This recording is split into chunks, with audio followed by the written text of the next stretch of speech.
Recording in progress. Hi, Broken and Punchline Talks, the Christmas Special Part 3. I'm Mark Owen, and today my special guest is Ian Mean, Sam Holliday, Holly Christie, Talitha Nelson, Ruth Dooley, and Richard Graham. Thanks ever so much for joining us today, guys. Our sponsors are Hazelwood's Accountants and Business Advisors, who are on this side. Oh, there they are. They're on this side, or on that side. I can't really tell with the ground. Okay, now we're going to do something a little bit different.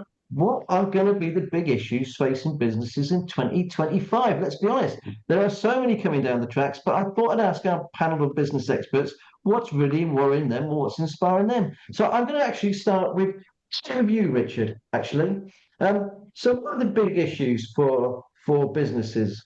We just got a new government.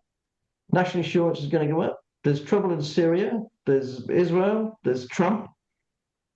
What's your main worry, or where do you think things will pan out in 2025?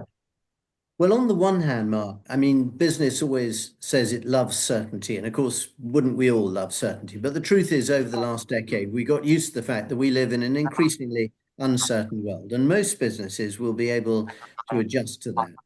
But I do think that what's happening at the moment, particularly nationally, is going to bring some big challenges to businesses. And that will be reflected in an even bigger challenge for all of us across Gloucestershire, which will be about jobs. And the real difficulty will be how we see large numbers of young people given the opportunities to start in businesses. I think we badly need another drive of what we had in the years 2010 to 12, which Ian and others championed. You did it from Moose and Punchline as well, which is to go for apprenticeships. And now that we've got so many different frameworks, so many different options, for services companies like Hazelwood, as well as the traditional manufacturers and engineers, that's what we got to do in order to make sure that we don't end up in a world where, for all the best reasons, we unintentionally actually incentivize businesses not to give young people the opportunities that they need. And that, I think, is going to be the number one story. So watch the youth unemployment figure, watch the growth in the county, and watch what jobs are available through things like Plus Jobs. I think that's the story that we need to really pay attention to. Okay, thanks so much. And I really worry about the impact of the minimum wage on 18 to 21-year-olds. That increase, I think, is really going to stifle apprenticeships because money's going to get tight. I'm going to bring you in, Ian, because I know you're a champion of apprenticeships. What do you think? And also, what's your big concern moving forward to 2025? Totally agree with Richard. If we're going to have growth, and Ruth and I and Sam on the new economic growth board have got to get to grips with this. But it's it shines like a beacon to me that we've got to have more apprenticeships. That's the way we grow. We've got just under 30,000 SMEs in Gloucestershire. A high percentage of those are 0 to 10 people. I agree with you entirely on the national insurance hike and the minimum wage. I'm not saying we're going to go into recession. I'm not an economist, but there are a lot of black clouds surfacing after April. We already see some firms who are looking at redundancies. We've got an increasing number of young people, Mark, under this terrible name, NEETs, not in educational training. It's something like 750, 800 at the moment. What I'm keen on is to get more careers link up with businesses from schools. We're just not getting that at all. We will not grow unless we have that situation. On the brighter side of things, I've been doing a lot of work on nuclear. Shortly after Christmas, I expect we'll get the result of the competitive bid for these SMRs, these small nuclear reactors. I expect that we will then get an indication that several of those are going to be built on the old nuclear site at Oldbury and at Berkeley. This is a 10-year project. It will involve thousands of jobs in construction, and these will be highly paid, skilled jobs. Nuclear is in the DNA of Gloucestershire. It's going to be extremely important for our future. Okay, thanks ever so much for that, Ian. Let's bring you in, Ollie. Obviously, you're a business coach now and an executive coach. How do you see things panning out in the business community? What are you hearing from other people and looking ahead as well? What's worrying you? I mean, it's been said just now, but I am really concerned about the government's slightly non-understanding of how business works and how you incentivize growth. And it's a real worry for me. I grew my company in 2010, Neon Play. We sold in 2016. And now I would be really worried about starting a company and growing and incentivizing growth with these taxes. It's very, very punitive. One thing I've learned actually, having done coaching this last year, is to have an external perspective on a company can make such a difference. And I wish I'd done it actually growing Neon Playmore, where I got in someone from the outside, completely nothing to do with the company, very objective thinking, and just look at it and just give a bit of a reality check to the situation. And I've worked with so many different companies, a lot of small companies in Gloucestershire this year across multiple sectors, from agriculture to accountancy, architecture, building, I mean, everything. And someone having that external perspective can really shake things up and make you see it totally differently. Some stuff which is so obvious, you don't need a business coach to do it. And I just encourage everybody just to find somebody, it doesn't need to be a coach, just somebody who's got nothing to do with their business, but who understands what business is about and look at it differently, because it can make a transformative difference to your company. I really believe that. And Okay, that's where I thank you. think the growth hubs have really come in, because we do need the fledgling businesses to have that sort of help that Ollie's talking about. And the fact that we've got 6 physical growth hubs in Gloucestershire is brilliant in terms of that support for small businesses, for that outside perspective, for that guidance as to where to go. And you have to also flag that the growth hubs are now under the county council, and the government has withdrawn the funding for the growth hubs. So it's going to be up to the county council to carry on supporting them, and that's a decision they're going to have to make. But I think the more, hopefully, the business voice goes through to the county council and says, please keep the growth hubs going, because they do provide such phenomenal support for our businesses of the future, for those that are going to grow from the fledgling businesses to the pro cooks of this world. We just need to have that support service there for our businesses. Okay. Sam, I mean, you talk to thousands of small businesses over the years, and I see your podcast as well with lots of them. How do you think things panning out in 2025? What are the big issues? Well, I've got to be honest. It's hard to feel terribly confident. I mean, I'm like you, Mark. I think I'm a natural born optimist, but it's difficult because every year we get to the end of the year and I hear businesses saying, "Well, next year might be different." And I think a lot of people thought that at the end of the last year, because we saw inflation was coming down, the huge utility bills were coming down as well. So I think there was a quite amount of optimism for 2024, and I don't think it's really been realised. And I think there's a lot of nervousness about. A lot of people in the retail, they really, really are needing a good Christmas, and we won't know how that's panned out for a couple of weeks, but there was a desperate cry for that. But the start of the new year, things like the NI increases, the living wage, there was a perception that the budget was anti-business. Now, that may not be fair. It may be fair, it may not be fair, but that perception is quite strong. And the perception at the moment amongst small businesses is that maybe the government's not on their side. So I think the government's got some work to do. It's got some work to do to get the businesses on side again. Because the one thing that worries me most is confidence is down. And people think, well, confidence is just one of those things. But if you're not confident, you're not going to take on that extra employee. You're not going to sort of take on that extra business loan. You're not going to invest in that bit of machinery because you're not sure what the future may bring. And so I think the government needs to do something quite quickly to sort of try and motivate the businesses again to keep believing, because they are incredibly resilient. And I think that's sometimes taken for granted a bit by governments of all colours, that they think, well, businesses, they'll cope with anything. Well, a lot of them are on wafer thin profits, and they shouldn't be taken for granted. So I'm trying to be confident. I'm trying to be optimistic, but I hope by this time next year when we do this, we can look back and say, well, that was a better year than we thought it was going to be, because I'm not entirely convinced at the moment. I can tell you now, Ian, I'm really worried about it as well, because because I talk to businesses all over, all shapes and sizes and different sectors, and the national insurance is adding so much money to their bottom line, so much money. It's actually quite frightening. From a firm of solicitors having to find an extra £100,000 to we down at the docks, the Dr. Foster's, £125,000. It is just adding on a cost, and I was going to say it's something not else even as a well, small one. Mark, because a lot of smaller businesses are protected by the employment allowance, which is brilliant. However, Yes, they're in the supply chains of bigger businesses. And if bigger yes. businesses are going to have to cut their costs, sometimes it's cheaper to cut the suppliers than to cut their own staff. So smaller businesses get directly affected again. And Ian said about the percentage, I think it's 88% of all businesses in Gloucestershire have got 10 or less employees. 88%. So not all of them will be paying those extra NI, but they may be affected by the bigger companies there are.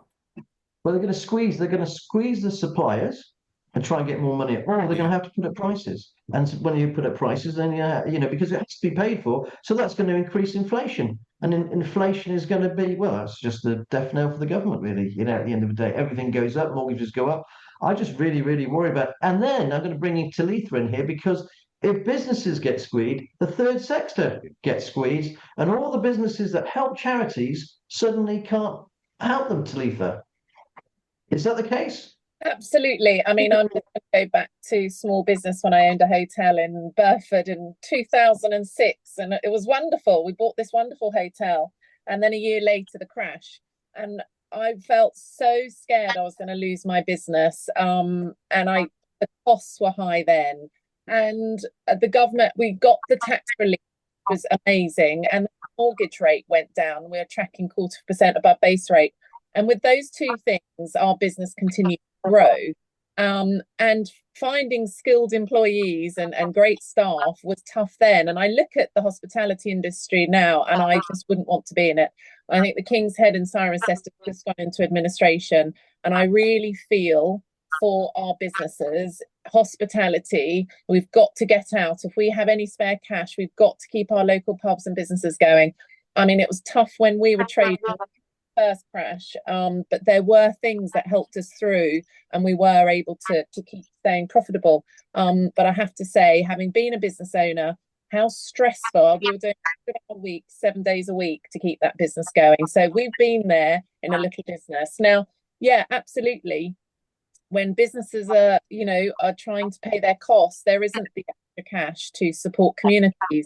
But actually, if we don't support community, the trouble is, you hear people say crime rates are going up. Of course they are. When people get desperate, crime will rise, and there's a constant perpetual issue around poverty and the demise of society. So yes, we feel for organisations, businesses, whatever, around costs. But actually, if we allow society to struggle, then it will affect us all. So there has to be a concentration on how we support communities and those really struggling, because the ultimate thing is crime rates rise, and we all have an issue with that. So yeah, I think it's a big issue. I really hope that this year, like Sam says, is a better year in reflection in a year's time then. But I am worried about our small businesses and our county.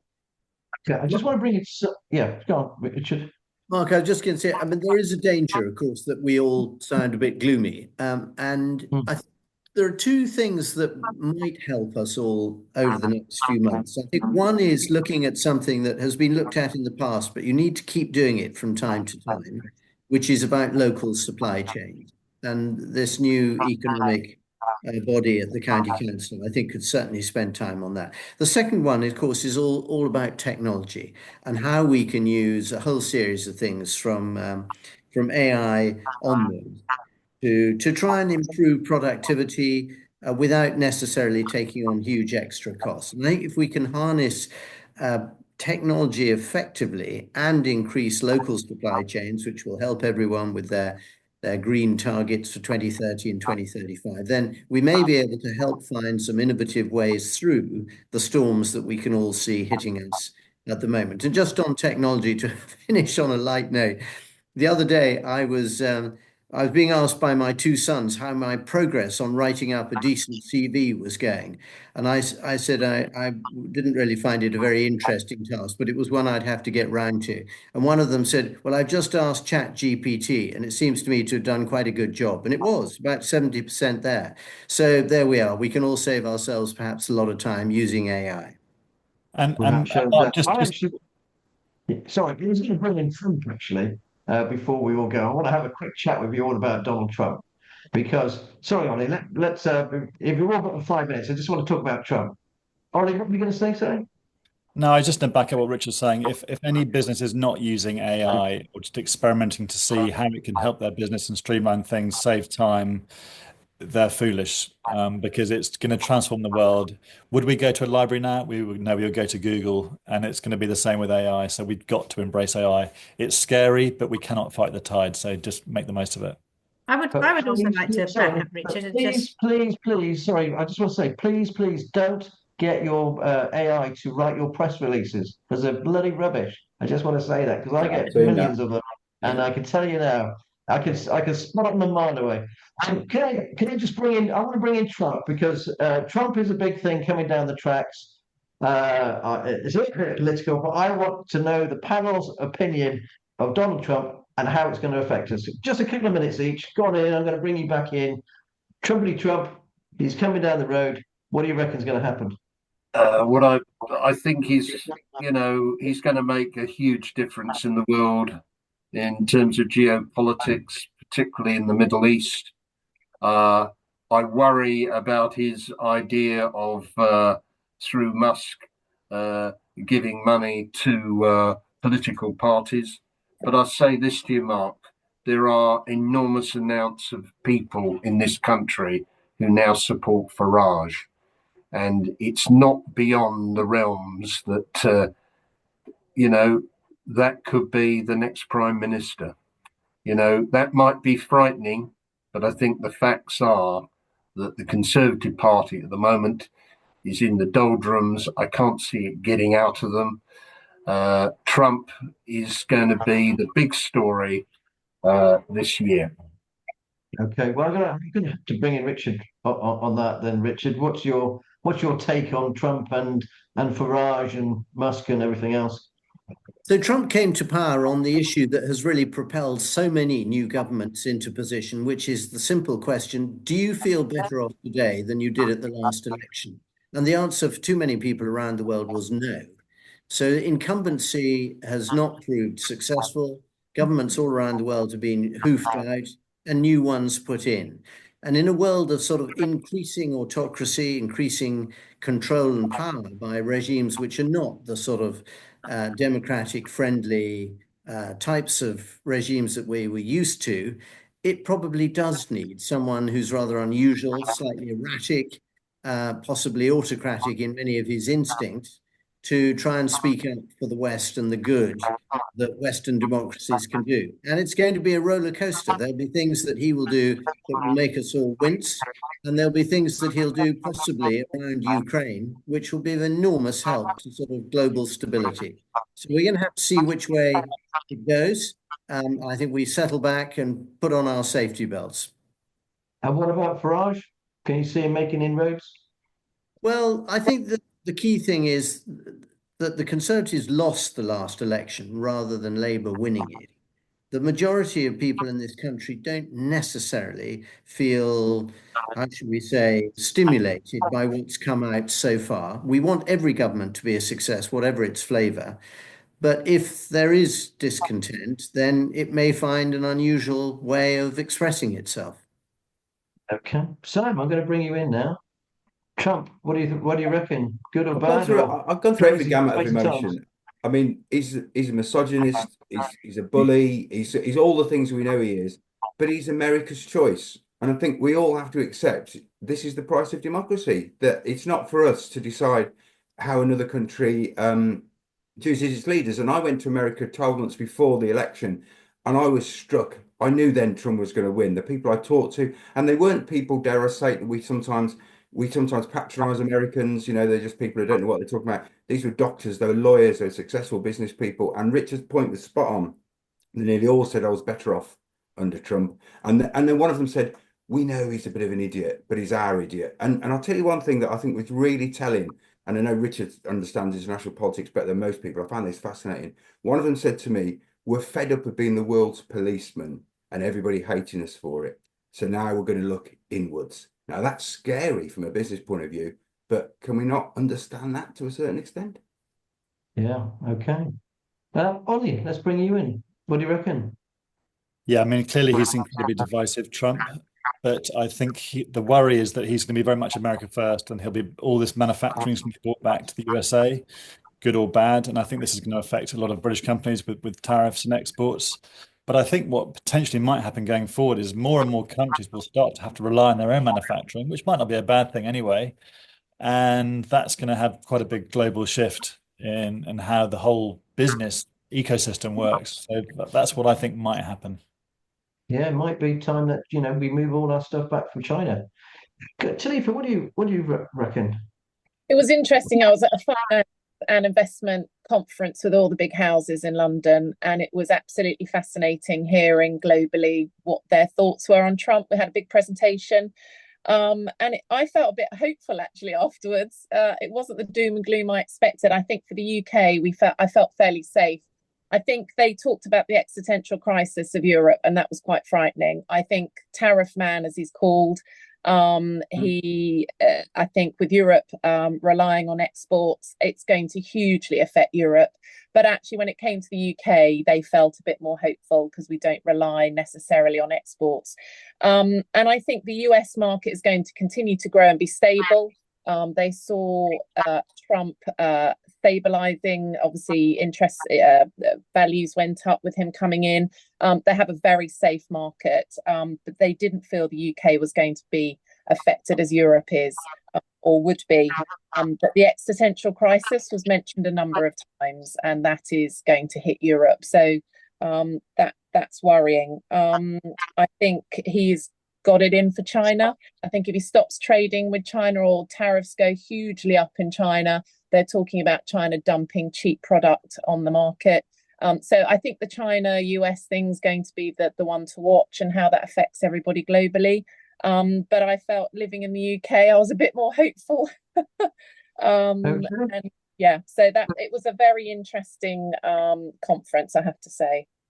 Okay, thanks. I'm going to finish with you, Ruth. Can I have a final word on this, and we'll wrap it all up?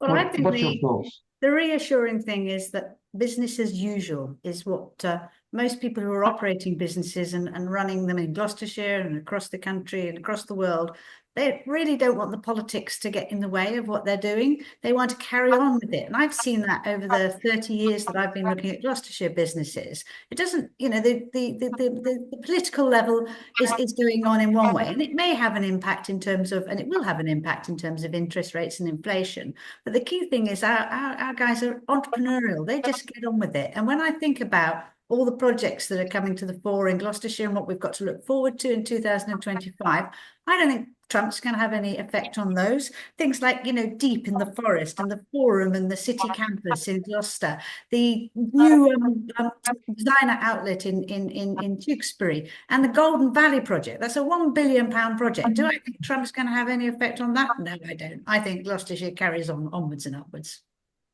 That's a perfect place to finish. I'd just like to thank my wonderful panel. Thank you ever so much for joining me this morning, and obviously dressing up in your fine Santa outfits as well. I'd like to wish you all a very, very Merry Christmas and a prosperous New Year.